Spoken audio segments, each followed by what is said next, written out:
Hello dear students, आज हम पढ़ेंगे हेलोजन डेरिवेटिव्स। हेलोजन डेरिवेटिव्स में मैंने आपको बेसिक्स पढ़ा दिया है। हम आज प्रिपरेशन ऑफ एल्किल हैलाइड पढ़ेंगे। क्या पढ़ेंगे? प्रिपरेशन ऑफ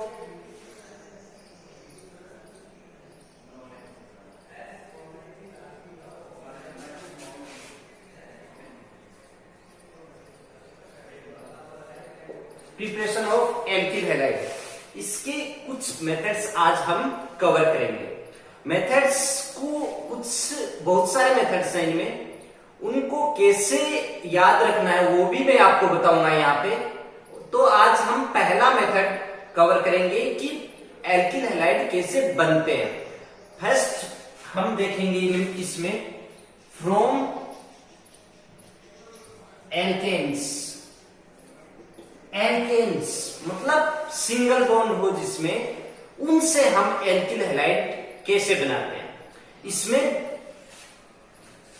इसकी रिएक्शन देखते हैं। जब मैं आपको बताता हूं, यहां पे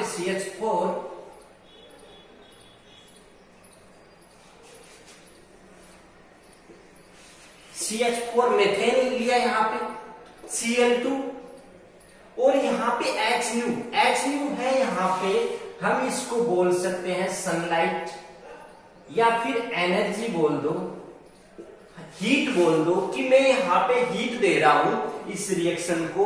और मेरे को क्या मिलेगा? यहां पे पहले मिलेगा मेरे को मोनोहैलाइड। मोनोहैलाइड मींस CH3Cl। फिर क्या होगा? यहां पे Cl2 एक्सिस में बहुत ज्यादा है Cl2, तो अब क्या होगा? ये फिर से रिएक्शन करेगा, फिर से इसके साथ रिएक्शन कर देगा और हमारे पास हमें क्या मिलेगा? CH2Cl2। फिर हमें क्या मिलेगा? CH2Cl2। फिर से इसके साथ Cl2 रिएक्शन कर जाएगा और क्या मिलेगा? यहां पे CHCl3 ट्राई हैलाइड। और उसके बाद में फिर से Cl2 रिएक्शन कर जाएगा और यहाँ पे CCl4 मिल जाएगा, क्लोरोफॉर्म मिल जाएगा, CCl4 मिल जाएगा, सॉरी। तो ये होता क्या है? यहाँ पे मोनोहैलाइड, मान लीजिए मुझे यहाँ पे केवल एक मोनोहैलाइड चाहिए। मोनोहैलाइड मींस मुझे ओनली एक हेलोजन ग्रुप का ऐड हुआ प्रोडक्ट चाहिए। बट यहाँ पे क्या मिल रहा है? हमें इसकी मिक्सर मिल रहा है। हमें मोनोहैलाइड, डाइहैलाइड, ट्राई और टेट्रा सब मिल रहा है। मतलब मैं ये कह सकता हूँ, क्या यह हमारे लिए सुटेबल रिएक्शन है? नहीं, ये इतनी हमारे लिए अच्छी रिएक्शन नहीं है। क्यों नहीं है? क्योंकि हम यहाँ से एक मिक्सर ले रहे हैं और इन मिक्सर्स में किसी एक, मान लीजिए मुझे मोनोहैलाइड चाहिए, तो वो मैं इससे अलग इतनी इजीली कर नहीं सकता। ये हमारे लिए थोड़ी कॉस्टली हो जाती है। तब मैं ये कहता हूं कि ये इतनी ज्यादा सुटेबल नहीं है। क्यों नहीं है? क्योंकि यहाँ पे मिक्सर मिल रहा है और यहाँ पे Cl2 एक्सिस में है और सनलाइट जहां भी हमें हीट देते रहो और रिएक्शन आगे बढ़ती रहेगी। तो पहली रिएक्शन हमारी ये है। तो इस रिएक्शन में होता क्या है? ये रिएक्शन पहले तो फ्री रेडिकल मैकेनिज्म से होती है। फ्री रेडिकल क्या होता है? आप मेरी प्लेलिस्ट में जीओसी में जाके देखिए, वहां पे फ्री रेडिकल सब कुछ बता रहता है। फिर भी मैं बेसिक बता देता हूं कि फ्री रेडिकल में होता क्या है कि जब हम मानते हैं कि कार्बन के पास ऑक्टेट कंप्लीट हो, मान लीजिए कार्बन के पास 8 इलेक्ट्रॉन हो, तो जब एक इलेक्ट्रॉन यहां से निकल जाता है तो इसके पास कितने बचे? 7 इलेक्ट्रॉन बचे। मतलब मैं ये कह सकता हूं कि ओड या फिर अनपेयर इलेक्ट्रॉन जिसके पास हो वो फ्री रेडिकल इलेक्ट्रॉन्स होते हैं। ठीक है, ये बनते कैसे हैं? जब सेम एटम आते हैं, मोस्टली ये जब सेम एटम आपस में किसी बॉन्ड से जुड़े हो, तो क्या होता है कि इसके इलेक्ट्रॉन, इसमें दोनों की इलेक्ट्रोनेगेटिविटी सेम है, तो क्या ये बॉन्ड इलेक्ट्रॉन किसी एक की तरफ भागेंगे? नहीं भागेंगे। ये इलेक्ट्रॉन, ये बॉन्ड एकदम बीच में से ब्रेक होगा यहाँ पे और एक इलेक्ट्रॉन इसके पास रह जाएगा और दूसरा इलेक्ट्रॉन इसके पास रह जाएगा। मतलब मेरे पास क्या रहता है? एक इलेक्ट्रॉन मैंने दिखाने के लिए यहाँ पे एक डॉट बना दिया और दूसरे वाले के पास भी एक इलेक्ट्रॉन दिखाने के लिए मैंने यहाँ पे डॉट दिखा दिया। तो ये होता है फ्री रेडिकल। तो ये पूरी रिएक्शन फ्री रेडिकल मैकेनिज्म से होती है। अब जो यहाँ से H भाग रहा है, यहाँ पे एक H भागा, फिर यहाँ से दूसरा भागा, फिर तीसरा भागा, यहाँ से चौथा भागा। तो जहां से ये H भाग रहा है, इस H का रिप्लेसमेंट का जो ऑर्डर होगा वो मैं बता देता हूं। H रिप्लेसमेंट ऑर्डर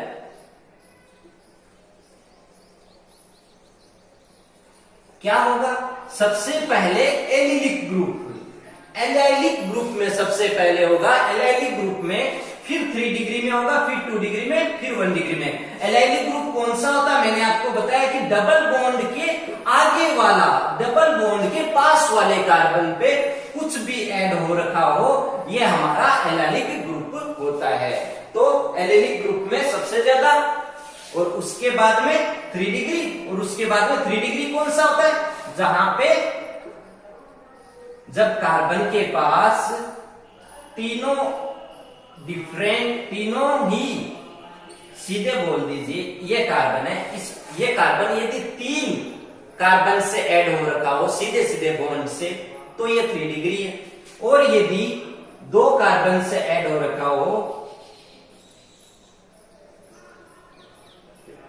यहां पे 1 और 2 2 कार्बन से ऐड हो रखा हो, ये 3 डिग्री है, ये 2 डिग्री है। तो और 1 डिग्री कौन सा? जहां पे केवल एक कार्बन से ऐड हो रखा हो, वो होता है 1 डिग्री। तो ये H प्लस रिप्लेसमेंट का ऑर्डर रहता है, ठीक है। उसके बाद में क्या होता है? उसके बाद में मैं एग्जांपल और लूं इसका। मान लीजिए मैंने यहाँ पे मेथेन का एग्जांपल लिया, अब एथेन का एग्जांपल लेता हूं। CH3 प्लस Cl2, तो क्या बनेगा हमारे पास? ये दोनों सेम है, किसी भी एक साइड में ऐड कर सकता हूं। CH3 CH2 Cl, ये हमारा प्रोडक्ट रहेगा SNU, या फिर सनलाइट के प्रेजेंस में। या इसके अलावा मैं यहां पे एग्जांपल लूं, ये प्रोपेन लूं यहां पे, तो क्या होगा? प्रोपेन मैंने बताया कि 3 डिग्री वाला पहले, उसके बाद में 2 डिग्री, और उसके बाद में 1 डिग्री होगा। तो यहाँ पे 1 डिग्री नहीं 2 डिग्री मिल रहा है यहाँ पे मुझे इस रिएक्शन में। यहाँ पे ये 1 डिग्री का, ये भी 1 डिग्री का, ये 2 डिग्री का, तो 2 डिग्री वाला H पहले भागेगा, ठीक है। तो 2 डिग्री वाला H पहले भागेगा, तो मेरे को प्रोडक्ट क्या मिलेगा? यहाँ पे CH2 Cl और CH3, ये मेरा प्रोडक्ट रहेगा, ठीक है। तो ये तो Cl2 की, और रिएक्टिविटी क्या रहेगी? रिएक्टिविटी ऑफ हेलोजेंस की रिएक्टिविटी क्या रहेगी? यहाँ पे हेलोजेंस की रिएक्टिविटी रहेगी सबसे ज्यादा F2, मतलब सबसे ज्यादा फ्लोरीन रिएक्शन करता है। क्यों करता है? क्योंकि ये एक एक्सप्लोजिव रिएक्शंस देता है, बहुत ही ज्यादा एक्सप्लोजिव रिएक्शंस देता है। इसी की वजह से हम ज्यादा ऑर्गेनिक में इसका यूज करते नहीं है। उसके बाद में Cl2, उसके बाद में Br2, और उसके बाद में I2। तो सबसे एक्सप्लोजिव रिएक्टिव होता है क्लोरीन, तो ये इसका हेलोजन का ये ऑर्डर रह जाता है। और यदि एल्किल हैलाइड की ऑर्डर की बात करूं, मतलब H प्लस भागने की बात करूं, वो हम अगले वाले रिएक्शंस में देख लेंगे। तो ये रहती है हमारी एल्केन से प्रिपरेशन करना, क्या? हैलाइड बनाना। हमारे पास हैलाइड ऐसे बनता है कि जब 3 डिग्री पहले आता है तो 3 डिग्री वाला H भाग जाता है।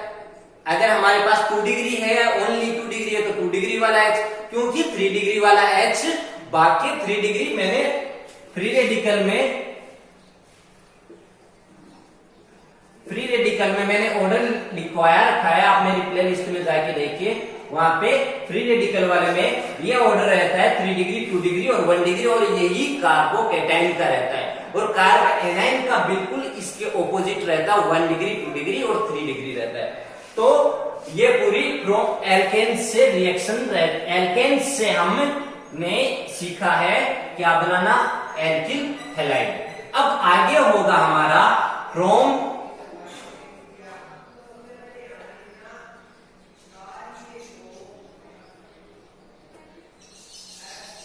एल्कीन्स से अब प्री रेडिकल एल्किन से एल्किल हैलाइड बनाएंगे। कैसे बनाते हैं उसके लिए मैं एक एग्जांपल लेता हूं। CH2 डबल बॉन्ड, एल्किन्स क्या होता है जिसमें डबल बॉन्ड हो, ठीक है, प्लस यहां पे मैंने HBr लिया। फिर मैं क्या करूंगा, इसमें क्या होता है कि HBr Br की इलेक्ट्रोनेगेटिविटी ज्यादा है तो ये ब्रेक होगा H प्लस और Br माइनस में, ठीक है, और ये इसमें भी किसी एक की तरफ इलेक्ट्रॉन चला जाएगा तो जहां से इलेक्ट्रॉन गए उस पे पॉजिटिव और जिसके पास इलेक्ट्रॉन गए उस पे नेगेटिव आ जाएगा। फिर क्या होगा, पॉजिटिव वाले पे नेगेटिव वाला अटैक करेगा और नेगेटिव वाले पे पॉजिटिव वाला अटैक करेगा, ठीक है। फिर क्या होता है तो अटैक कर देता है तो यहाँ पे CH3 CH2 Br मिल जाता है मेरे को, ठीक है।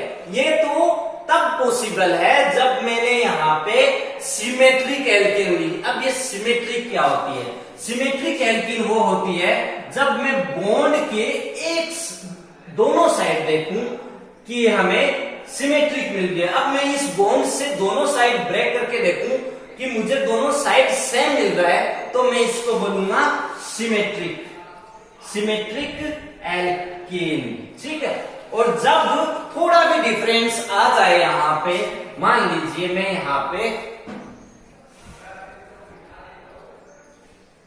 ये कर दिया, अब क्या होगा, ये क्या दोनों तरफ बॉन्ड के दोनों तरफ सेम है, यहां पे सेम नहीं रह जाता है तो ये रहता है हमारा अनसिमेट्रिक, ठीक है, अनसिमेट्रिक एल्कीन। तो मेरे को ये कहने का ये मतलब है कि ये एग्जांपल किसका है, सिमेट्रिक एल्कीन। सिमेट्रिक एल्कीन में हमें कुछ भी नहीं करना होता, H प्लस और नेगेटिव में इसको ब्रेक कीजिए और पॉजिटिव और नेगेटिव में इसको ब्रेक कीजिए और हमें प्रोडक्ट मिल जाएगा। हमें 1 डिग्री एल्किल हैलाइड या 2 डिग्री जो भी मिले वो हमें मिल जाएगा, ठीक है। अब क्या होता है जब मैं यहां पे एक अनसिमेट्रिक एल्कीन का एग्जांपल ले लूं, CH3 CH2 CH2 CH3 CH2, ये एक अनसिमेट्रिकल एल्कीन है। अब क्या होता है जब मैं इसके साथ HBr की रिएक्शन करवाता हूं तो, और अब इसमें HBr में H प्लस और Br माइनस में, और ये इस साइड टूटेगा। क्यों टूटेगा इस साइड, क्योंकि यहाँ पे ये CH3 है और CH3 plus I plus inductive effect group का एक एलिमेंट है और प्लस I ग्रुप वाला क्या करता है, इलेक्ट्रॉन्स देता है, इलेक्ट्रॉन्स रिलीजिंग ग्रुप होता है, इलेक्ट्रॉन्स ये देता है तो इसकी वजह से प्लस I वाले डायरेक्शन में ही ये इलेक्ट्रॉन देगा इस साइड, तो प्लस I वाली की ये डायरेक्शन रहती है तो इसी डायरेक्शन में ये बॉन्ड इस बॉन्ड के इलेक्ट्रॉन भी इसी डायरेक्शन में जाएंगे, मतलब इसके पास जाएंगे। इसके पास जाएंगे तो इस पे पॉजिटिव और इस पे नेगेटिव, ठीक है। अब पॉजिटिव वाले पे नेगेटिव वाला मतलब Br अटैक करेगा और इस पे H प्लस अटैक करेगा, तो हमें मिलेगा क्या, यहाँ पे CH3 CH Br और CH3 हमें ये मिल गया। बट ये मिला कैसे, इसका ये एक रूल फॉलो करता है यहाँ पे, और वो रूल होता है मार्कोनिकोफ रूल, मार्कोनिकोफ्स रूल। अब ये मार्कोनिकोफ्स रूल क्या होता है, फिर से देखिए, जब हमारे पास एसिमेट्रिक एल्कीन हो उस पे कोई एल्किल हैलाइड उस पे अटैक करता है, सॉरी कोई भी HBr HCl HI इनमें से कोई अटैक करता है तो हमारे पास मिलता क्या है, हमें एल्किल हैलाइड मिलता है और वो मार्कोनिकोफ रूल का फॉलो करता है। अब ये मार्कोनिकोफ रूल क्या होता है वो देखते हैं हम पहले। मार्कोनिकोफ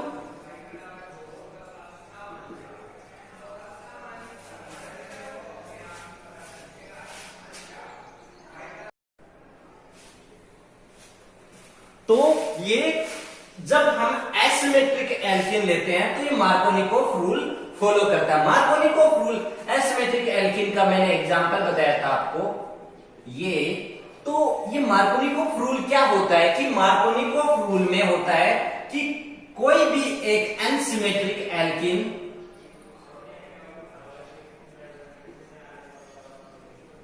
एल्कीन हो और उस पे जो अटैकिंग ग्रुप हो वो भी अनसिमेट्रिकल हो, मतलब यहाँ पे HBr हो ना कि Cl2 या F2, ये तो सिमेट्रिकल हो गए, तो यहाँ पे अनसिमेट्रिकल हो, उसका नेगेटिव पार्ट, उस पे उसका नेगेटिव पार्ट मींस यहाँ पे HBr का नेगेटिव पार्ट होता है Br माइनस, तो इसका नेगेटिव पार्ट वहां पे एल्कीन के उस कार्बन पे ऐड होता है जहां पे सबसे कम हाइड्रोजन हो। मतलब अब मैंने ये यहाँ पे ये एग्जांपल लिया, इसमें मैंने बोला कि यहाँ पे ये Br माइनस एक न्यूक्लियोफाइल है, ये यहाँ पे कहीं ना कहीं कार्बन या तो इस कार्बन पे होगा या इस कार्बन पे ऐड होगा, क्योंकि ये दोनों ही L डबल बॉन्ड से ऐड हो रखे हैं।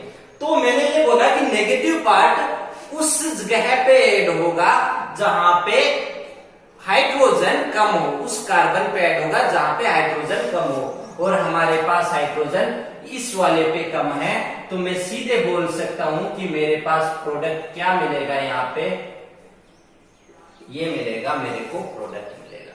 ठीक है, तो इसके एक और एग्जांपल ले लेता हूं मैं यहाँ पे। ये कौन से रूल को फॉलो करता है? मार्कोनिकोव रूल को फॉलो करता है। CH3 CH3 CH double bond CH2। तो क्या होता है कि कहां पे होगा ये? यहां पे जब HBr के साथ रिएक्शन करवाता हूं तो ये एक टाइम के लिए यहां पे छोड़िए आप, ये ले लीजिए अभी। ठीक है, तो कहां पे ऐड होगा ये Br माइनस होगा यहाँ पे, क्योंकि यहाँ इस वाले का या तो इस पे होना है या इस पे होना है, तो इन दोनों में इस वाले कार्बन पे हाइड्रोजन की कमी है, हाइड्रोजन इस वाले कार्बन पे कम है, तो इस वाले कार्बन पे ये ऐड हो जाता है। फिर प्रोडक्ट क्या बनेगा हमारा? CH3 CH2 CH2 CH, यहाँ पे Br और यहाँ पे CH3, तो ये हमारा प्रोडक्ट मिल जाता है। इसमें क्या होता है कि जब रीअरेंजमेंट भी होता है, रीअरेंजमेंट क्या होता है वो भी मैं आपको बता देता हूं कि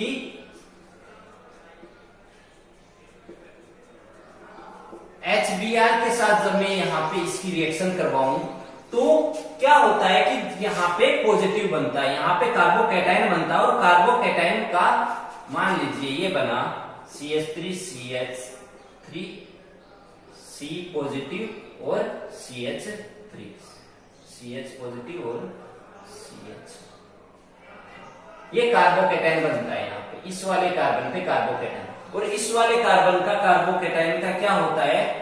रीअरेंजमेंट होता है। रीअरेंजमेंट कैसे होता है कि ये कार्बोकैटायन, ये हाइड्रोजन यहां से भाग के इस वाले कार्बोकैटायन की तरफ, कार्बोकैटायन में होता क्या है कि इसके पास इलेक्ट्रॉन्स की कमी होती है, तो ये इलेक्ट्रॉन्स की कमी क्या करता है कि ये हाइड्रोजन यहां से भाग के और इसको इलेक्ट्रॉन्स देता है। कार्बोकैटायंस के पास इलेक्ट्रॉन्स की कमी होती है और इसको इलेक्ट्रॉन चाहिए, तो यहाँ पे ये हाइड्रोजन यहाँ पे भाग के इलेक्ट्रॉन्स देता है, तो हमें क्या मिलता है? रीअरेंजमेंट होता है यहाँ पे, किसका होता है? 1 2, हम यहाँ पे लिखते हैं 1 से 2, 1 2 हाइड्रोजन शिफ्ट, 1 2 हाइड्रोजन शिफ्ट होता है यहाँ पे CH3 CH2, और ये पॉजिटिव यहाँ पे आ जाता है और हाइड्रोजन यहाँ पे चला गया तो CH3 आ गया, CH2 आ गया और फिर CH3 हो गया। अब ये Br माइनस यहाँ पे ऐड होगा, आगे वाला क्या होगा? Br माइनस यहाँ पे अटैक करेगा और हमें मिलेगा क्या? CH3 Br CH2 CH3। तो एल्कीन से हम जब एल्किल हैलाइड लेते हैं तो हमें याद क्या रखना है कि जब सिमेट्रिकल हो तो किसी भी कार्बन पे ऐड कर सकते हैं हम, जो भी अटैकिंग ग्रुप है उसका नेगेटिव पार्ट। बट जब हमारे पास एसिमेट्रिकल एल्कीन हो तो क्या होता है कि हमारे उस वाले कार्बन पे नेगेटिव वाला पार्ट, अटैकिंग ग्रुप का नेगेटिव वाला पार्ट उस वाले कार्बन पे ऐड होगा जिसपे हाइड्रोजन की कमी हो, जिसपे हाइड्रोजन की कमी हो। और हमारे पास यदि ऐसा सिचुएशन बन रही है कि कार्बोकैटायन की स्टेबिलिटी बढ़ रही, कार्बोकैटायन का स्टेबिलिटी ऑर्डर होता है क्या? 1 डिग्री 2 डिग्री 3 डिग्री सबसे ज्यादा होता है, फिर 2 डिग्री और फिर 1 डिग्री। इससे पहले बेंजाइलिक और एलाइलिक ग्रुप भी आते हैं। तो यहाँ पे क्या होता है, जब यहाँ पे कार्बोकेटाइन बनता है तो ये 2 डिग्री रहता है। ये कार्बोकेटाइन क्या कहता है कि 3 डिग्री में और ज्यादा स्टेबल होना चाहता हूं। फिर यहां से हाइड्रोजन शिफ्ट होता है और 3 डिग्री कार्बोकेटाइन बनता है और उसके बाद में Br-। अब यहाँ पे सबसे कम हाइड्रोजन हो गए। मैंने बोला था कि मार्कोनिकोव रूल में हाइड्रोजन जहां पे सबसे कम होंगे वहां पे अटैक करेगा, तो यहाँ पे सबसे कम हाइड्रोजन हो गए अब इस बार और यहाँ पे अटैक करेगा और ये हमें प्रोडक्ट मिल जाता है। बट क्या सभी सिचुएशंस में ऐसा होगा? ऐसा नहीं होता। एक सिचुएशन ऐसी आती है कि जहां पे ये रूल फेल हो जाता है और हमें वहां पे एंटी मार्कोनिकोव रूल फॉलो करना पड़ता है। एग्जाम्पल लेके देता हूं, वही एग्जाम्पल ले रहा हूं मैं, CH3 CS double bond CH2 plus HBr और मैंने यहाँ पे क्या लिया, H2O2। H2O2 क्या है? प्रोक्साइड। प्रोक्साइड क्या होता है? ROOR। यहाँ पे R क्या होता है? Alkyl group. यहाँ पे H भी हो सकता है, कोई फिनाइल ग्रुप भी हो सकता है, कोई भी एल्किल ग्रुप यहाँ पे हमें ले सकते हैं, ठीक है। तो प्रोक्साइड की प्रेजेंस में और HBr हमारे पास अटैकिंग ग्रुप हो तो क्या रहता है हमारा, ये रूल फुल फेल हो जाता है और यहाँ पे एंटी मार्कोनिकोव रूल लगाते हैं। और एंटी मार्कोनिकोव रूल क्या होता है कि जो भी मार्कोनिकोव रूल है उसके अपोजिट वाले कार्बन पे ऐड होगा कौन? नेगेटिव पार्ट, ठीक है। तो मैंने पिछले वाले में एग्जांपल में कहां पे ऐड किया था? यहां पे ऐड किया था। क्यों? क्योंकि यहाँ पे हाइड्रोजन की कमी थी और मार्कोनिकोव रूल यही कहता है कि यहाँ पे ये नेगेटिव वाला पार्ट यहाँ पे ऐड होगा। बट जब हम प्रोक्साइड लेते हैं तो यहाँ पे फ्री रेडिकल मैकेनिज्म होती है। मैकेनिज्म कैसे होती है वो आप मेरी जीओसी में जाके वहां पे फ्री रेडिकल वाला चैप्टर देख सकते हैं, टॉपिक देख सकते हैं और वहां पे आपको ये मिल जाएगा मैकेनिज्म कैसे होती है। और ये फ्री रेडिकल मैकेनिज्म को फॉलो करता है और उसके बाद में यहाँ पे क्या होता है, CH3CH just anti Markovnikov rule क्या होता है? मार्कोनिकोव रूल के अपोजिट होता है। और यहाँ पे इस वाले मार्कोनिकोव वाले में इस वाले कार्बन पे ऐड हुआ था Br, अब क्या होगा? इस वाले कार्बन पे ऐड हुआ है और हमें क्या मिली है?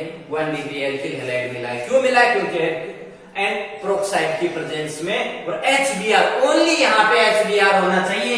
HI और HCl ये दोनों रिएक्शंस प्रोक्साइड की प्रेजेंस में भी एंटी मार्कोनिकोव रूल इनमें भी फॉलो नहीं करेगा, ओनली फॉलो करेगा HBr के प्रेजेंस में और प्रोक्साइड के प्रेजेंस में। जब ये दोनों साथ में आ जाए तब हमें एंटी मार्कोनिकोव रूल लगाना है, वरना हमें HI आओ चाहे यहां पे मैं अगर ये एग्जांपल लूं HCl और H2O2 तो ये क्या एंटी मार्कोनिकोव रूल को फॉलो करेगा? नहीं करेगा, क्योंकि यहाँ पे HBr ओनली HBr होना चाहिए। HCl और HI की प्रेजेंस में नहीं होता।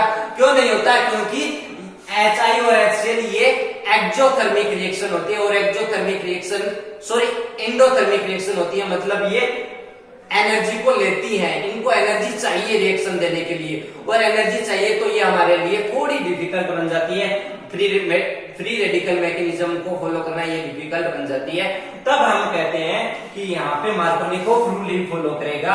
और यहाँ पे क्यों? क्योंकि यहाँ पे HCl ले लो या HI ले लो, ये दोनों H2O2 हो चाहे ना हो यहाँ पे, फिर भी यहाँ पे मार्कोनिकोव रूल ही फॉलो करेगा। HCl होगा तो यहाँ पे Cl ऐड हो जाएगा और HI होगा तो यहाँ पे आयोडाइड बन जाएगा। और यहाँ पे अगर यहाँ पे HBr ले लूं तो यहाँ पे Br ना हो ऐड होके यहाँ पे होगा, क्योंकि ये एंटी मार्कोनिकोव रूल को फॉलो करता है। तो आज में हमने क्या सीखा? एल्केन और एल्कीन दोनों से एल्किल हैलाइड बनाना। एल्केन में क्या हुआ था? मिक्सर मिल रहा था, हमारे लिए सुटेबल नहीं था, ठीक है। और एल्कीन में हमने क्या किया कि एंटी मार्कोनिकोव रूल को भी फॉलो किया जब हमारे पास एनसिमेट्रिकल हो।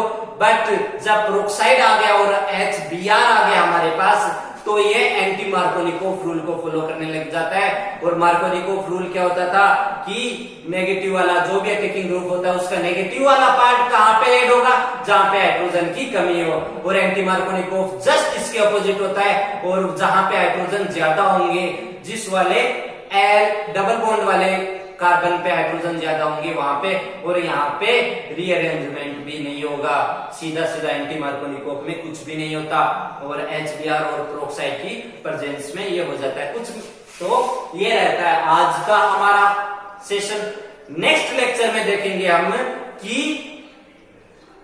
आगे की क्या क्या रिएक्शंस है, कैसे अल्कोहल से हम एल्किल हैलाइड बनाते हैं वो पढ़ेंगे हम, उनके क्या क्या मेथड्स हैं वो सभी हम कवर करेंगे। तब तक के लिए थैंक यू।